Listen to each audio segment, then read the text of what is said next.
చాలామంది north east కార్నర్కే bore point కావాలని అడుగుతారండి. ఫామ్ హౌస్ కావచ్చు, ఇంటికి కావచ్చు. సో ఆ నార్త్ ఈస్ట్ కార్నర్లో పాయింట్ రాకపోతే ఎలా? నమస్తే అండి, నా పేరు విశ్వసేతునాథ్ రెడ్డి. మేము సైంటిఫిక్ మెథడ్ ద్వారా బోర్ పాయింట్ సర్వే చేస్తాము. సో ఈరోజు ఏ ఊరు, ఏ జిల్లా అది చెప్పండి సార్ ఒకసారి. ఇది కర్ణాటక బళ్ళారి జిల్లా, ఓకే, సిరుగుప్ప తాలూకు, ఓకే, కెంచన్గూడ గ్రామం. ఓకే. సో సార్ వాళ్ళకి మేము సర్వేకి రావడానే అంటే మీరు అడిగింది ఏంది సార్? మాకు మీ సైట్ చూపించగానే ఎక్కడ బోర్ పాయింట్ ఎక్కడ పెట్టాలంటే ఏమని అడిగారు? మేము అడిగింది నార్త్ ఈస్ట్లోనే కావాలని, కంపల్సరీ మీకు నార్త్ ఈస్ట్లోనే కావాలని అడిగారు. అవునండి. సో చూడండి, నార్త్ ఈస్ట్ మీన్స్ వాస్తుకి కావాలని అడిగారు. ఇక్కడ ఏంటంటే ఇది చూపించాయి ఒకసారి. ఇది ఒక హాఫ్ ఎకరా సార్, ఇది పావు ఎకరా, కాలు ఎకరా.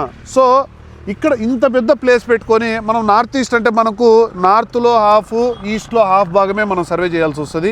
సో ఇన్ కేస్ ఇక్కడ మనకు బోర్ పాయింట్ అనేది రాకపోతే, సో ఇక్కడైతే మనకు బెస్ట్ ఆఫ్ పాయింట్ వచ్చింది కాబట్టి సరిపోయింది.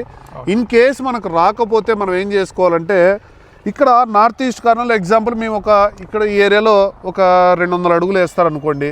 మీరు ఏం చేయాలి, 200 బరువులు 200 ఫీట్ బోర్ అనేది, ఒక డమ్మీ బోర్ అనేది నార్త్ ఈస్ట్ కార్నర్లో వేసుకొని, ఆ తర్వాత ఈ ఫ్లాట్ అంతా చెక్ చేసుకుని ఎక్కడైతే మనకు వాటర్ జోన్ ఉంటుందో ఆ జోన్లో మనము 190 అడుగులు వేస్తే వాస్తు కిందకే వస్తుంది. సో ప్రతి ఒక్కరు కూడా వీటిని గుర్తుపెట్టుకొని, సో మాకు కంపల్సరీ నార్త్ ఈస్టే కావాలి.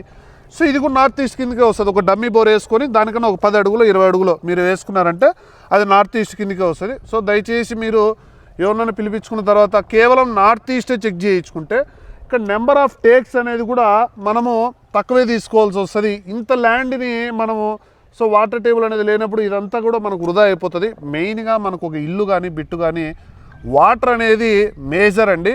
సో అక్కడ వాటర్ ఉంటేనే మనము ఈ బిట్ అనేది కూడా ఏదైనా కూడా మనం ఏదైనా చేయాలన్నా, అది ఫామ్ హౌస్ కానీ ఇల్లు కట్టాలన్నా కూడా ఏదైనా వర్కౌట్ అవుతుంది.